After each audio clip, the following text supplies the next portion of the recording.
এরকম যুদ্ধ যদি কন্টিনিউ করে, পাকিস্তানের যেমন ইন্টারনাল প্রবলেম কিছু হতে পারে, তেমনি করে ভারতের সবচেয়ে মারাত্মক যেটা ভয় করা হয় সেটা হলো ভারতের ইন্টিগ্রেশন, ঐক্যটা ঠিক রাখবে কিনা, নাকি ভারত ভেঙে টুকরো টুকরো হয়ে যাবে। যুদ্ধ যখন হয় তখন একটা একটা দেশের নর্মালসি নষ্ট হয়ে যায়, ওখানকার যে ডেমোক্রেসি সেটা বিঘ্নিত হয়, সাধারণ জিনিসপত্রগুলো হয় না, স্বাভাবিক ডেভেলপমেন্ট হয় না, সেটা যুদ্ধকালীন ডেভেলপমেন্ট হয়। পাকিস্তানের তুলনায় বহুগুণ বড় হচ্ছে ভারত, এবং ভারতের অনেকগুলো প্রদেশ, এবং প্রত্যেকটা প্রদেশ কিন্তু এগুলো হিন্দু শাসিত না, হিন্দু মেজরিটি নয়।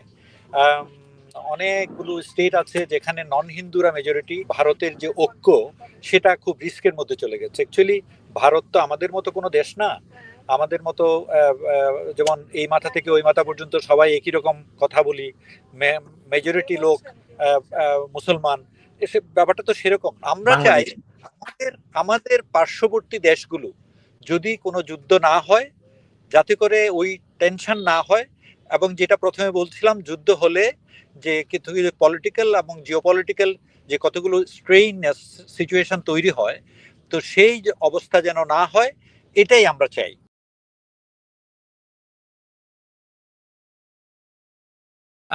কিন্তু আমরা যেটা জেনে আসছি যে পাক ভারত যুদ্ধ মানে ভারত ভেঙে খন্ড খন্ড হওয়া। স্যার, আপনি পুরো বিষয়টা কিভাবে দেখছেন? আজকের আসলে সাবজেক্টগুলো অনেক ব্যাপক, অনেক অনেক দিক নিয়ে কথা বলতে হয়। যেমন আজকের বিষয়টা হচ্ছে পাক ভারত যুদ্ধ কি প্রভাব পড়বে আমাদের উপর, অর্থাৎ বাংলাদেশের উপর। জি। তো আমি বরং এখানেই সীমাবদ্ধ থাকতে চাই। আমার প্রিয়ভাজন মানুষ ডক্টর নাজমুল হাসান কলিমুল্লাহ, উনি যেই দৃষ্টিভঙ্গিতে কথাটা বলেছেন, he is from his point of view, he is correct. ব্যাপারটা হয়েছে কি, যুদ্ধ যখন হয় তখন একটা একটা দেশের নর্মালসি নষ্ট হয়ে যায়, ওখানকার যে ডেমোক্রেসি সেটা বিঘ্নিত হয়, সাধারণ জিনিসপত্রগুলো হয় না, স্বাভাবিক ডেভেলপমেন্ট হয় না, সেটা যুদ্ধকালীন ডেভেলপমেন্ট হয়। তারপর সবকিছুই একটু অস্বাভাবিক প্রক্রিয়ায় চলে। তো তখন যেখানে যেখানে দুর্বল অংশ দেশের স্ট্র্যাটেজিক্যালি এবং জিওপলিটিক্যালি, ওই দুর্বল অংশগুলো হয়তো তখন খুব রিস্ক তৈরি করতে পারে। আমার মনে হয় ওই দিকটাতেই উনি যেটা নির্দেশ করলেন, আমি যা বুঝতে পারি, এবং কথাগুলো ঠিক, প্রত্যেক জায়গায় ইয়ে আছে। নর্থ ওয়েস্ট ফ্রন্টিয়ারে যে খাইবার পাখতুনখোয়া এখন যেটাকে বলে, সেটাতে একটা বিশাল অংশ আছে যেটার মধ্যে গভর্নমেন্টের কোনো কন্ট্রোল নাই, এটা আমরা ছোটকাল থেকেই জানি। কিন্তু একইভাবে আই উইল সে দ্যাট পাকিস্তানের তুলনায় বহুগুণ বড় হচ্ছে ভারত, এবং ভারতের অনেকগুলো প্রদেশ, এবং প্রত্যেকটা প্রদেশ কিন্তু এগুলো হিন্দু শাসিত না, হিন্দু মেজরিটি নয়।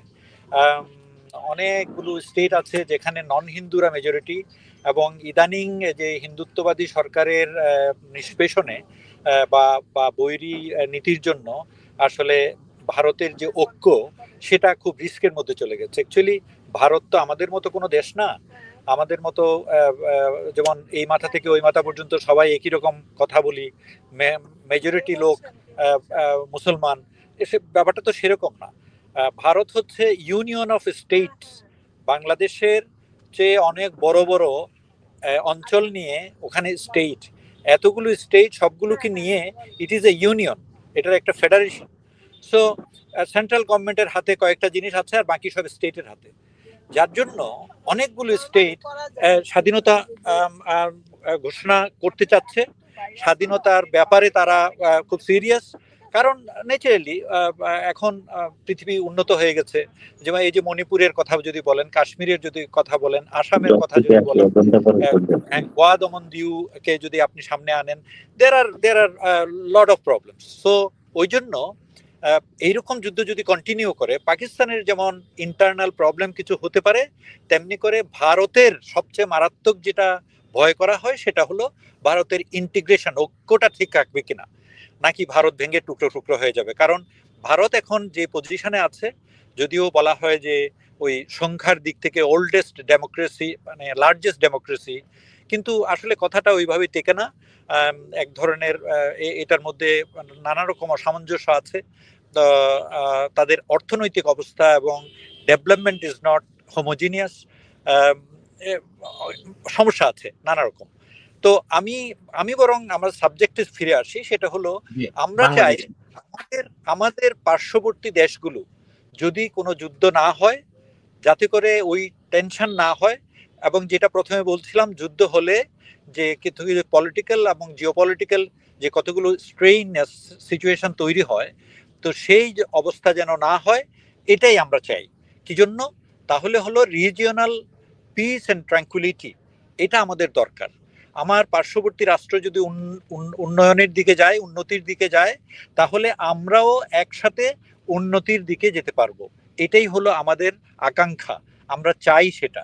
ভারত উন্নত হলে আমাদের জন্য কোনো সমস্যা নেই, পাকিস্তান উন্নত হলে আমাদের জন্য কোনো সমস্যা নেই। তাইলে উন্নয়নের যে আবহ, সেটার মধ্যে আমরা সামিল হতে পারবো। বিকজ আমাদের ছোট একটা দেশ, মানে তাদের তুলনায়, যেমন পাকিস্তানের ভূখণ্ডের তুলনায় আমাদের দেশটা অনেক ছোট, ভারতের তুলনায় আরো অনেক ছোট, কিন্তু আমাদের একটা দেশের একটা ইন্টিগ্রিটি আছে। আমাদের দেশের যে ইন্টিগ্রিটিটা, সেটা অন্যের তুলনায়, যেমন মনে করেন পাকিস্তানের তুলনায় এবং ভারতের তুলনায় অনেক বেশি। ইয়েস, অনেকে বলতে পারে যে ফেনীর ওখানে একটা চিকেন নেক আছে, তারপর পার্বত্য চট্টগ্রাম নিয়ে কথাবার্তা আছে। আসলে ব্যাপারটা হয়েছে কি, আপনি যদি ইতালির হিস্ট্রি স্টাডি করেন, you will find that north Italy and south Italy has got differences এবং ইকোনমিক ডিফারেন্স, এবং সেটার জন্য দে হ্যাভ গট, ওদের মধ্যে কিছু মনোকষ্ট আছে। তো এই ধরনের মনোকষ্ট যে কোনো ঘরের মধ্যেও থাকে।